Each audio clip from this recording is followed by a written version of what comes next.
Welcome to lesson number 7, week number 7. And this week we are taking up chapter 11, which deals with the various types of business organization, including proprietorships, partnerships, and corporations. Throughout this course, the emphasis has been on corporations because these are the largest entities, the most significant, and the ones that are going to be employing the most accountants. So you need to know how to deal with the stock equity of a corporation. In the case of a partnership or proprietorship, stock is not issued. Instead, there is a partnership agreement for the partners. We note that a partnership agreement is a limited life agreement based on the lives of the various partners. Anytime a partner passes away, the partnership is dissolved automatically, and a new partnership needs to be drawn up if the partners are going to continue in business. If it's a proprietorship, of course, the end of the proprietor is the end of the business. And there it's very simple. The payments that a proprietor takes from his business are called withdrawals. The same is true for partners. Stockholders, on the other hand, because there is a distance between the entity, the company, and the owners, the stockholders, they are paid what is called dividends. Those dividends are variable. They can be paid or not paid depending on the financial health of the company. So this is called equity finance, by the way, and it gives a great deal of flexibility to the firm in using its profits, which are called retained earnings, to expand or to take advantage of business opportunities rather than to pay the owners, stockholders, a dividend. Clearly, most companies, that once they have matured or reached their full growth and are now simply growing with the economic times, will want to pay the shareholders a dividend, which makes it attractive to own that stock.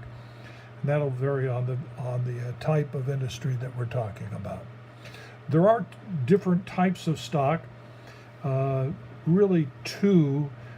Common stock, which is the type most commonly encountered, that is issued by the company to raise capital to finance its expansion or growth. Usually the first offering is called an initial public offering.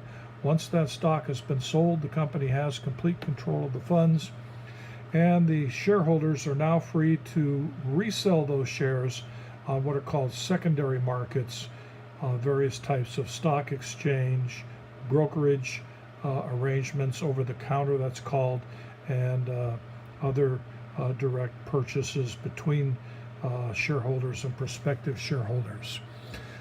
Stocks can be either publicly traded or privately held, which means the trade can only occur under very limiting conditions, very specific, and the chapter will go into some of that. It's just important to note that closely held or privately held firms, it's not easy to sell your stock. Generally, you're invested for a longer term. With a publicly held company, however, it's very easy to sell stock. The larger the company, the more active the market, the easier it is to sell that stock quickly at no loss of liquidity. So we can raise cash quickly and easily on the stock market, usually within 24 hours or sometimes less.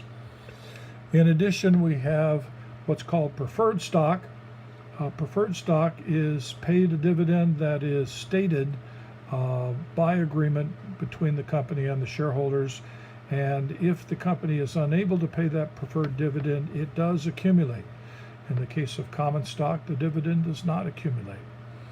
And when dividends can be paid again, when profits and retained earnings allow that, the first ones to be paid will be the preferred shareholders because they hold a preferred place. We also have what is called treasury stock. Occasionally a firm will buy back stock it has sold initially, and when it does so, that stock is then kept in an account called treasury stock, and it is treated separately from stock that has been issued in the hands of the public and from the potential for additional stock offerings, new stock, under new IPOs. So that treasury stock, we'll take a look at the accounting niceties that are important there. There is some discussion from time to time about founders stock, and in fact there is no such thing as founders stock. That is just common stock that was purchased at the beginning of the firm's publicly traded career, and that stock has usually been purchased at a much lower price because the company has been growing. So when somebody says I want founder stock, they really mean I want stock at the original price, and the answer is generally go away, no chance. When stocks increase in value and in price, sometimes they become harder to purchase, because typically a stock is purchased in lots of 100 minimum. So if a stock is selling for $20 a share, 100 shares would be minimum purchase, and that would be $2,000. A lot of investors have $2,000, but take a stock whose share price has risen to $1,000. Now we have a $100,000 minimum investment, and that puts the stock out of range of the ordinary investor. The way this is overcome is by having a stock split. We simply issue more shares of stock at a lower price to replace the shares already held. It doesn't affect the value of the total holding of any shareholder. It doesn't, so to speak, dilute the value of their percentage ownership of the company. It simply replaces the more expensive smaller number of shares with a larger number of less expensive shares, making it easier to sell part or all of your holdings. This is a stock split. We'll take a look at how those affect the financial statements. There are other types of activities that take place with stocks that I won't recount here, but the chapter does go into some pretty good detail. Your objective here again is to read the chapter 11, and prepare yourself for the quiz, which is the most points for this lesson. And then in addition, we have exercises and problems on page 594 to 598 as indicated in the lesson syllabus. Problems 1A, 2A, 4A, 10A, 11A, and 18A. The comprehensive problem has been deleted from your problem set. We are approaching the end of the term. You've been doing what's considered to be the equivalent of 2 weeks' work each week. So take a deep breath and prepare yourself for next week, the last week, where we will wrap up and prepare for the end of the summer semester and the beginning of fall coming up very shortly. Looking forward to seeing you all at class on Monday. Goodbye.